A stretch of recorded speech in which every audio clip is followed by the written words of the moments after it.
ಎಲ್ಲರಿಗೂ ನಮಸ್ಕಾರ. ಅನನ್ಯ ಲೋಕ ಚಾನಲ್ಗೆ ಸ್ವಾಗತ ಸುಸ್ವಾಗತ. ಮೊಟ್ಟೆನಲ್ಲಿ ಎಷ್ಟೊಂದು ವೆರೈಟಿನ ಟ್ರೈ ಮಾಡಿರ್ತೀರ, ಆದರೆ ಈ ರೀತಿ ಒಂದ್ಸತಿ ಎಗ್ ಕರಿನ ಟ್ರೈ ಮಾಡಿ ನೋಡಿ. ಟೇಸ್ಟ್ ಅಂತೂ ಸಖತ್ತಾಗಿರುತ್ತೆ. ನೀವಂತೂ ಫಿದಾ ಆಗೋದು ಪಕ್ಕ ಅಂತಲೇ ಹೇಳ್ಬೋದು. ಹಾಗಾದರೆ ಮಾಡೋದು ಯಾವ ರೀತಿ ಅಂತ ನೋಡ್ಕೊಂಡು ಬರೋಣ ಬನ್ನಿ. ನಾನು ಸ್ಟವ್ ಮೇಲೆ ಬಾಣಲಿ ಇಟ್ಕೊಂಡಿದ್ದೀನಿ. ಬಾಣಲಿಗೆ ನಾನಿಲ್ಲಿ 2 ರಿಂದ 3 ಸೌಟಷ್ಟು ಎಣ್ಣೆನ ಹಾಕ್ಕೊಳ್ತಾ ಇದ್ದೀನಿ. ಇದಕ್ಕೆ ಸ್ವಲ್ಪ ಎಣ್ಣೆ ಜಾಸ್ತಿ ಇದ್ದರೆ ಟೇಸ್ಟ್ ತುಂಬಾ ಚೆನ್ನಾಗಿರುತ್ತೆ. ಅದಕ್ಕೋಸ್ಕರ ಉದ್ದು ಕಟ್ ಮಾಡ್ಕೊಂಡಿರೋಂಥ 3 ಈರುಳ್ಳಿನ ಹಾಕ್ಕೊಳ್ತಾ ಇದ್ದೀನಿ. ಈರುಳ್ಳಿ ಸ್ವಲ್ಪ ಫ್ರೈ ಆಗಲಿ. ಇನ್ನೂ ಯಾರು ನನ್ನ ಚಾನಲ್ ಸಬ್ಸ್ಕ್ರೈಬ್ ಆಗ್ದಲೇ ನೋಡ್ತಾ ಇದ್ದೀರಲ್ವ, ದಯವಿಟ್ಟು ಸಬ್ಸ್ಕ್ರೈಬ್ ಮಾಡಿಕೊಂಡು ಪಕ್ಕದಲ್ಲೇ ಇರೋ ಬೆಲ್ ಐಕನನ್ನು ಪ್ರೆಸ್ ಮಾಡಿ. ಇದರಿಂದ ನಾನು ಹಾಕುವಂಥ ಎಲ್ಲ ವಿಡಿಯೋಗಳು ನಿಮಗೆ ನೋಟಿಫಿಕೇಷನ್ ಬರುತ್ತೆ.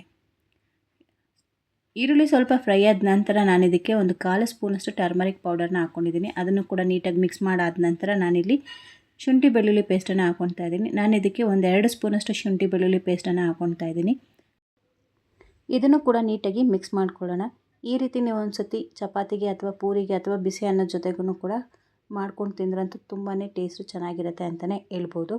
ಇದೆಲ್ಲ ಸ್ವಲ್ಪ ಫ್ರೈ ಆದ ನಂತರ ನಾನು 1 ಹಿಡಿಯಷ್ಟು ಮೆಂತ್ಯ ಸೊಪ್ಪನ್ನು ಹಾಕ್ಕೊಳ್ತಾ ಇದ್ದೀನಿ. ಇದು ಸ್ವಲ್ಪ ಫ್ಲೇವರ್ಗೋಸ್ಕರ ಹಾಕ್ಕೊಳ್ತಾ ಇದ್ದೀನಿ. ಹಾಗೆ ಕಟ್ ಮಾಡಿ ಇಟ್ಕೊಂಡಿರೋಂಥ 4 ರಿಂದ 5 ಟೊಮೆಟೊನೂ ಕೂಡ ಹಾಕ್ಕೊಳ್ತಾ ಇದ್ದೀನಿ. ಇದೆರಡನ್ನೂ ನೀಟಾಗಿ ಇನ್ನೊಂದು ಸತಿ ಮಿಕ್ಸ್ ಮಾಡ್ಕೊಳ್ಳೋಣ. ಸ್ವಲ್ಪ ಟೊಮೆಟೊ ಬೇಯೋದಕ್ಕೋಸ್ಕರ ನಾನು ಯಾವಾಗಲೂ ಸ್ವಲ್ಪ ಸಾಲ್ಟನ್ನು ಆ್ಯಡ್ ಮಾಡ್ಕೊತೀನಿ, ಯಾಕಂದರೆ ಬೇಗ ಬೇಯುತ್ತೆ ಟೊಮೆಟೊ, ಅದಕ್ಕೋಸ್ಕರ. ಇನ್ನು ನನ್ನ ಚಾನಲ್ನಲ್ಲಿ ಬೇಕಾದಷ್ಟು ನಾನ್ ವೆಜ್ ರೆಸಿಪಿ, ಎಗ್ ರೆಸಿಪಿಗಳು ತುಂಬಾ ಇದೆ. ಹೋಗಿ ಒಂದು ಸತಿ ಪ್ರೊಫೈಲನ್ನು ಚೆಕ್ ಮಾಡಿ ನಿಮ್ಗೆ ಯಾವ ರೆಸಿಪಿ ಇಷ್ಟ ಆಯಿತು ಏನು ಅನ್ನೋದನ್ನು ಕಮೆಂಟ್ ಮಾಡಿ ತಿಳಿಸಿ. ಉಪ್ಪೆಲ್ಲ ಹಾಕ್ಕೊಂಡಾದ ನಂತರ ನೀಟಾಗಿ ಇನ್ನೊಂದು ಸತಿ ಮಿಕ್ಸ್ ಮಾಡ್ಕೊತಾ ಇದ್ದೀನಿ. ಇದು 1-2 ನಿಮಿಷ ಟೊಮೆಟೊ ಮೆತ್ತಗಾಗೋವರೆಗೂ ಬಿಟ್ಬಿಟ್ಟು ನಾನಿಲ್ಲಿ ಧನಿಯಾ ಪೌಡರ್ನ ಹಾಕ್ಕೊತಾ ಇದ್ದೀನಿ. ಧನಿಯಾ ಪೌಡರ್ ನಾನಿಲ್ಲಿ 1.5 ಸ್ಪೂನಷ್ಟು ಹಾಕ್ಕೊತಾ ಇದ್ದೀನಿ. ಹಾಗೆ ಖಾರಕ್ಕೆ ಅನುಗುಣವಾಗಿ ನಾನಿಲ್ಲಿ 1.5 ಸ್ಪೂನಷ್ಟು ಚಿಲ್ಲಿ ಪೌಡರ್ನ ಹಾಕ್ಕೊತಾ ಇದ್ದೀನಿ. ಇದು ಮನೆಯಲ್ಲೇ ಮಾಡಿರೋ ಅಂಥ ಚಿಲ್ಲಿ ಪೌಡರ್ ಆಗಿರೋದ್ರಿಂದ ಇದು ಸ್ವಲ್ಪ ಕಲರ್ ಕಡಿಮೆನೇ ಇದೆ.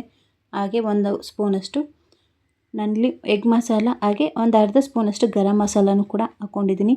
ಚಿಲ್ಲಿ ಪೌಡರ್ ನಾನು ಯಾವುದೇ ಪ್ರಿಸರ್ವೇಟಿವ್ಸ್ ಆಗಲಿ, ಕೆಮಿಕಲ್ಸ್ ಆಗಲಿ, ಕಲರ್ ಆಗಲಿ ಏನು ಯೂಸ್ ಮಾಡಿಲ್ಲ. ಮನೆಯಲ್ಲೇ ಮಾಡಿರೋದ್ರಿಂದ ಅದು ಸ್ವಲ್ಪ ಕಲರ್ ಕಡಿಮೆ ಬರುತ್ತೆ ಅಷ್ಟೇ. ನೀವು ಅಂಗಡಿ ಪೌಡರ್ ಯೂಸ್ ಮಾಡಿಕೊಂಡ್ರೆ ಸ್ವಲ್ಪ ಕಲರ್ ಇನ್ನೊಂಚೂರು ಜಾಸ್ತಿ ಬರುತ್ತೆ ನಿಮಗೆ ಅಷ್ಟೇ. ಇದನ್ನೆಲ್ಲ ಹಾಕ್ಕೊಂಡಾದ ನಂತರ ನೀಟಾಗಿ ಒಂದು ಸತಿ ಮಿಕ್ಸ್ ಮಾಡ್ಕೊಳ್ಳೋಣ. ಮಿಕ್ಸ್ ಮಾಡ್ಕೊಂಡಾದ ನಂತರ ನಾನಿಲ್ಲಿ ಮಿಕ್ಸಿ ಜಾರ್ಗೆ 1 ಹಿಡಿಯಷ್ಟು ಕಾಯಿ ತುರಿನ ಹಾಕ್ಕೊತಾ ಇದ್ದೀನಿ. ಪ್ಲಸ್ ಅದರ ಜೊತೆಗೆ 5 ರಿಂದ 6 ಗೋಡಂಬಿನ ಹಾಕ್ಕೊಂಡು ನುಣ್ಣಗೆ ರುಬ್ಕೊಳ್ಳೋಣ. ಕಾಯಿ ಆಮೇಲೆ ಗೋಡಂಬಿನ ರುಬ್ಬೋಷ್ಟೊತ್ತಿಗೆ ಇದು ಕೂಡ ಚೆನ್ನಾಗಿ ಎಣ್ಣೆ ಬಿಟ್ಕೊಂಡಿದೆ, ಚೆನ್ನಾಗಿ ಮಸಾಲೆ ಜೊತೆಗೆ ಹೊಂದ್ಕೊಂಡಿದೆ. ಈಗ ರುಬ್ಬಿರೋಂಥ ಮಿಶ್ರಣನ ಇದಕ್ಕೆ ಹಾಕ್ಕೊಳ್ಳೋಣ.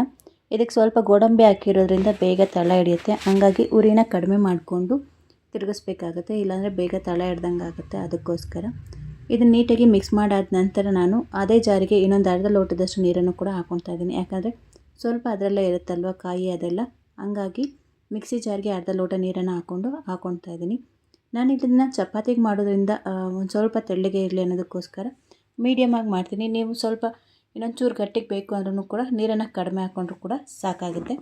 ನಾನು ಇನ್ನೊಂದು ಅರ್ಧ ಲೋಟದಷ್ಟು ನೀರನ್ನು ಹಾಕ್ಕೊತಾ ಇದ್ದೀನಿ. ನಾನು ಆಲ್ರೆಡಿ ಮೊಟ್ಟೆನ ಬೇಯಿಸಿ ಇಟ್ಕೊಂಡಿದ್ದೀನಿ, ಅದನ್ನು ಕಟ್ ಮಾಡಿಕೊಂಡು ಹಾಕ್ಕೊಳ್ಳೋಣ ಒಂದೊಂದಾಗಿಯೇ. ನಾನಿಲ್ಲಿ ಅರ್ಧ ಮೊಟ್ಟೆನ ಕಟ್ ಮಾಡಿ ಹಾಕ್ಕೊತಾ ಇದ್ದೀನಿ. ಯಾಕಂತಂದರೆ ಇದು ಬೇಗ ಚೆನ್ನಾಗಿ ಮಸಾಲೆ ಎಲ್ಲ ಚೆನ್ನಾಗಿ ಇಟ್ಕೊಳ್ಳುತ್ತೆ. ಅದಕ್ಕೋಸ್ಕರ ನೀವು ಫುಲ್ ಮೊಟ್ಟೆ ಹಾಕ್ಕೊಂಡ್ರೂ ಕೂಡ ತುಂಬ ಚೆನ್ನಾಗಿರುತ್ತೆ ಅಂತಲೇ ಹೇಳ್ಬೋದು. ಇನ್ನು ಯಾರು ನನ್ನ ಚಾನಲ್ನ ಸಬ್ಸ್ಕ್ರೈಬ್ ಆಗ್ದಲೇ ನೋಡ್ತಾ ಇದ್ದೀರಲ್ವ, ದಯವಿಟ್ಟು ಸಬ್ಸ್ಕ್ರೈಬ್ ಮಾಡಿಕೊಂಡು ವಿಡಿಯೋನ ಫುಲ್ ವಾಚ್ ಮಾಡಿ.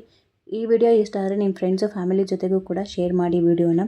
ಮೊಟ್ಟೆ ಎಲ್ಲ ಹಾಕ್ಕೊಂಡಾದ ನಂತರ ನೀಟಾಗಿ ನಿಧಾನಕ್ಕೆ ಒಂದು ಸತಿ ತಿರುಗಿಸ್ಕೊಳ್ಳೋಣ, ಇಲ್ಲಾಂದರೆ ಅದರಲ್ಲಿರೋ ಬಂಡಾರ ಎಲ್ಲ ಬೇಗ ಬಿಟ್ಕೊಂಡ್ಬಿಡುತ್ತೆ.